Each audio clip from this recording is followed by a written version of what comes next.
सब अपने आप ही चले आए। मुझे याद है दीदी को पहली बार मैं 73 या 74 में मिला था, तो जो बाबा कहते हैं ना ललकार, कुंभ का मेला था। कुंभ के मेले में दीदी ललकार कर रहे थे और सामने हमारे महात्मा जी का पंडाल था।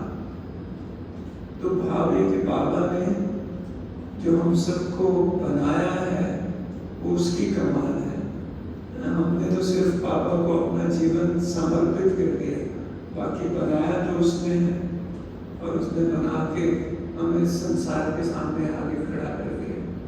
वो एक गीत है ना, तुम्हारी कृपा से मेरे सब काम हो रहे, कर तुम रहे और हमें आगे करे। हम लोग तो कुछ भी नहीं करते, ये बाबा की कमाल है।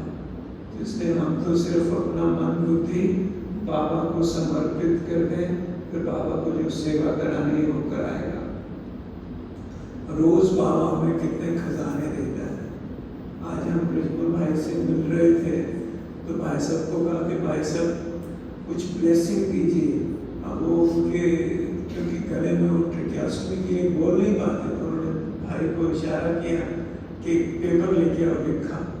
तो बाबा ने भाई साहब ने यही लिखा कि हम सब कितने परम सौभाग्यशाली हैं।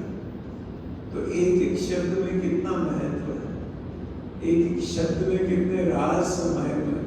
दुनिया ना तो हमारी भाषा समझ सकती है, ना हमारे ज्ञान का उनको पता लगता है, लेकिन हम जिस दुनिया में रहते हैं, जिस संसार में रहते हैं, वो हमारा अपना है और बाबा ही हमारा संसार है।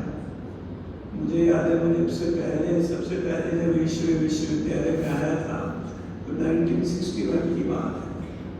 तो मुझे एक चीज अभी तक याद है, भाई जगदीश भाई थे, गुड़गांव में मिट्टी का घर बना हुआ था, वहाँ शिव जयंती का प्रोग्राम था।